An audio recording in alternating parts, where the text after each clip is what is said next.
Assalamualaikum warahmatullahi wabarakatuh. Perkenalkan, nama saya Muftul Hasanah dengan nomor induk mahasiswa 211F10129. Di sini saya akan membuat resume tentang konsep pendidikan bagi anak penyandang masalah sosial. Ada tema dan subtema yang akan dibahas di materi ini. 1. Tentang konsep masalah sosial. 2. Tujuan pendidikan bagi anak penyandang masalah sosial. Dan 3. Manfaat pendidikan bagi anak penyandang masalah sosial. Dalam kehidupan masyarakat tersendiri, dipastikan banyak permasalahan sosial dampak dari perubahan atau perkembangan zaman dari berbagai aspek. Sedangkan, menurut permasalahan sosial secara umum ialah suatu tindakan yang tidak diinginkan tetapi terjadi di dalam masyarakat karena dapat mengganggu ketentraman masyarakat sehingga diperlukan adanya tindakan sebagai hasil dari kesepakatan bersama untuk mengatasi atau memperbaiki masalah tersebut. Permasalahan sosial sendiri dianggap sebagai persoalan karena menyangkut tata kelakuan yang bersifat immoral, yang artinya berlawanan dengan hukum, yang sifatnya dapat merusak individu atau suatu kelompok tertentu. Penyelesaian permasalahan sosial sendiri tidak mungkin ditelah tanpa adanya pertimbangan ukuran-ukuran dari masyarakat mengenai apa yang dianggap buruk atau baik. Masalah sosial sendiri disebabkan oleh ekonomi, faktor sosial, budaya, psikologis, biologis, dan teknologi. Ekonomi disebabkan karena faktor ekonomi. Masalah ekonomi ini tidak lagi dipandang sebagai kondisi kekurangan dalam mencukupi kebutuhan secara ekonomi, tetapi juga dalam pengaturan, distribusi, dan reproduksi yang mempengaruhi kondisi ekonomi bangsa, dan kemudian berimbas pada kesejahteraan masyarakat yang adil dan merata. Contoh, orang yang benar-benar miskin tidak mendapat bantuan, namun orang yang lebih mampu mendapat bantuan karena ada hubungan kekerabatan dengan pihak yang berwenang. 2. Disebabkan karena faktor sosial. Faktor sosial merupakan suatu ketidakseimbangan sosial yang ada di dalam masyarakat dan kemudian menjadi suatu perbedaan yang sangat mencolok. Biasanya, permasalahan faktor sosial ini menjadi penyebab terjadinya faktor sosial kesenjangan sosial. Salah satunya kemiskinan dan kurangnya lapangan pekerjaan. Selanjutnya, budaya. Faktor budaya biasanya disebabkan karena adanya ketidaksesuaian pelaksanaan norma, nilai, dan kepentingan sosial pada pola masyarakat yang heterogen atau multikultural. Contoh, faktor budaya biasanya terjadi di antaranya kenakalan remaja, konflik antar suku, diskriminasi, gender, pernikahan dini, perceraian, sehingga eksploitasi lingkungan. Munculnya berbagai budaya luar dianggap sebagai budaya baru yang ternyata menerabas dan membuat masyarakat berperilaku tidak disiplin dan menerapkan budaya yang tidak diharapkan masyarakat secara luas. Yang keempat, psikologis. Faktor psikologis merupakan masalah yang pola pikir suatu masyarakat atau pribadi tertentu yang bersinggungan dengan tatanan kehidupan sosial. Contoh, adanya pemahaman mengenai penyimpangan dari ajaran agama yang jika diamati secara detail tidak masuk akal, dan munculnya raja-raja palsu, juga munculnya gerakan separatis anti pemerintah. Yang kelima, faktor biologis. Biologi sendiri merupakan masalah sosial yang timbul akibat adanya ketidaksesuaian keadaan lingkungan yang berpotensi menimbulkan ketidakstabilan kondisi biologis masyarakat. Contoh, biologis ini terjadi di masa kini dan sangat relevan, yakni terjadinya pandemi COVID-19. Yang keenam, teknologi. Faktor terakhir ini, yakni adanya permasalahan sosial yang dipicu karena sebuah teknologi. Kemajuan teknologi dianggap jadi hal yang luar biasa dan membantu banyak pekerjaan serta memudahkan beberapa kelompok masyarakat. Akan tetapi, tak serta-merta teknologi menguntungkan semua pihak. Kemudahan teknologi ternyata bisa memicu adanya permasalahan sosial, terutama bagi yang hidupnya bergantung dengan hal-hal sosial yang bersifat manual atau ketinggalan zaman. Contoh yang paling dekat saat ini adalah kemudahan memesan makanan atau bepergian menggunakan ojek online. Beralih ke bentuk-bentuk masalah sosial. 1. Bentuk lanjut tentang faktor kemiskinan. Kemiskinan merupakan suatu kondisi di mana terjadinya ketidakmampuan memenuhi kebutuhan dasar seperti makanan, pakaian, dan tempat berlindung, serta kesehatan. Kemiskinan disebabkan oleh kelangkaan alat pemenuhan dasar atau sulitnya akses terhadap pendidikan dan pekerjaan.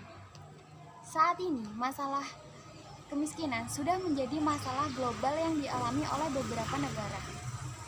Masalah kemiskinan masih menjadi permasalahan sosial di Indonesia.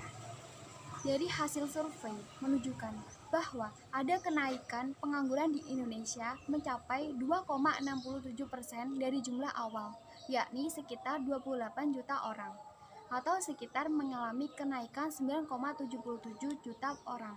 Dengan tingkat pengangguran terbuka 7,07% karena dampak pandemi COVID-19. Faktor pengangguran tersebut menjadi salah satu faktor kemiskinan pada permasalahan ekonomi karena masyarakat pada dasarnya membutuhkan alat pemenuhan untuk kebutuhan hidupnya. Hingga saat ini, memang tidak ada tindakan yang bisa langsung dilakukan untuk menghapus kemiskinan di Indonesia, terlebih jika masalah kemiskinan ini mendarah daging. Yang kedua, pengangguran. Pengangguran biasanya disebabkan karena jumlah lapangan pekerjaan yang kurang atau para pencari kerja tidak sebanding dengan jumlah lapangan kerja yang tersedia. Masalah pengangguran menyebabkan munculnya kurangnya produktivitas, menurunnya pendapatan masyarakat, dan menyebabkan masalah kemiskinan secara global. Tingkat pengangguran sendiri yang terlalu tinggi juga jadi permasalahan sosial karena akan menyebabkan kekacauan politik, keamanan, dan sosial sehingga mengganggu pertumbuhan dan pembangunan ekonomi. Yang ketiga, kriminalitas. Beberapa tindakan yang termasuk unsur kriminalitas di dalam undang-undang, mulai dari ucapan yang tidak sesuai, tingkah laku yang melanggar norma-norma sosial, serta mengganggu keselamatan masyarakat, baik secara ekonomi, politik, maupun psikologis. Kriminalitas berkembang karena berkembangnya teknologi dan meningkatnya pertumbuhan suatu negara. Contoh, karena masalah pengangguran, maka tindakan kriminal bisa terjadi. Mencuri atau menjamret demi bisa memenuhi kebutuhan sehari-hari. Terjadinya pembunuhan karena adanya kecemburuan dan kesenjangan sosial dan lain sebagainya. Terlebih pada masa modern, adanya tingkah laku kriminalitas dianggap sebagai suatu bentuk kriminalitas sebab hal ini dirasa sudah membudidaya dan sudah menjadi rahasia umum yang dapat ditebak. Misal, praktik korupsi, uang pelicin atau suap untuk mempercepat penyelesaian masalah, tanda bakti atau gratifikasi, dan lain-lain sebagainya. Yang keempat, kesenjangan sosial. Kesenjangan sosial sendiri merupakan suatu kondisi di mana ada ketidakseimbangan sosial yang terjadi di dalam masyarakat yang kemudian menjadi suatu perbedaan yang mencolok. Faktor kesenjangan sosial umumnya terjadi karena adanya kemiskinan dan kurangnya lapangan pekerjaan. Di Indonesia sendiri, telah terjadi berbagai macam konflik sosial, contohnya konflik horizontal. Beberapa konflik sosial yang terjadi di Indonesia juga terjadi karena adanya sentimental suku, agama, penduduk asli dan pendatang, dan sebagainya. Akibatnya, muncul konflik terbuka yang memberikan dampak pada relasi sosial, sehingga memunculkan stigma, prasangka-prasangka, dan sentimental yang berujung kecemburuan sosial. Lanjut yang kelima, penyakit endemi atau pandemi. Penyakit bisa menimbulkan terjadinya permasalahan sosial. Faktor ini sangat relevan dengan yang saat ini terjadi. Munculnya pandemi COVID-19 membuat berbagai masalah sosial baru yang berdampak pada masalah ekonomi, kriminalitas, dan sebagainya. Munculnya penyakit ini, baik pandemi maupun endemi, ini menjadi berbagai fasilitas kesehatan kurang bisa diakses karena adanya berbagai batasan, sehingga akhirnya banyak masyarakat yang tidak tertolong. Kekurangan pangan karena banyak lapangan pekerjaan yang ditutup, berbagai aturan pembatasan, warung-warung kecil yang juga kekurangan pelanggan, dan masih banyak lagi. Ini terjadi karena adanya wabah penyakit menular. Yang keenam, kenakalan remaja. Kenakalan remaja bisa meliputi semua perilaku menyimpang dari norma-norma masyarakat yang berlaku. Terjadinya pelanggaran baik secara budaya maupun hukum pidana.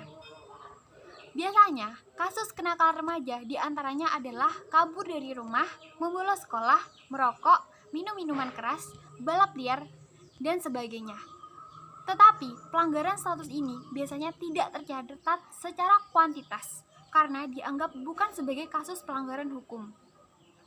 Sementara itu, kasus seks pranikah di kalangan remaja, aborsi, dan sebagainya dianggap perilaku menyimpang yang melanggar norma-norma masyarakat.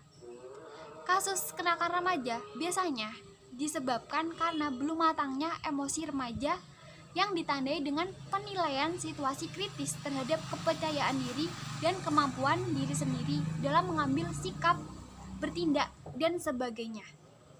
Kasus kenakalan remaja sendiri menjadi permasalahan sosial dianggap sebagai kegagalan dalam pemenuhan tugas perkembangan. Pendidikan yang tidak merata. Yang ketujuh, kurang meratanya pendidikan bisa memicu kebodohan secara global. Contohnya, saat ini masyarakat Indonesia bisa dibilang masih terbelenggu kebodohan. Menurut survei, karena dirasa masih memiliki kualitas SDM rendah. Hal ini terjadi karena masih banyak masyarakat yang kurang mampu dan terisolasi secara geografis sehingga tidak dapat menjangkau pendidikan dan kesulitan mendapat akses pendidikan yang layak.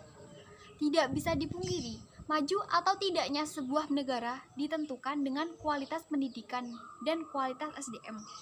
Jika sebuah negara ingin maju, maka harus memiliki SDM yang berkualitas. Contohnya, Gubernur Kalimantan memberikan beasiswa S2 pada guru dari tingkat SD sampai SMA dan diberikan honor kesejahteraan. Tapi bagaimana dengan guru-guru honor di daerah? Sekian dari yang saya bisa sampaikan. Saya, Miftahul Hasanah, mengucapkan terima kasih dan pamit undur diri.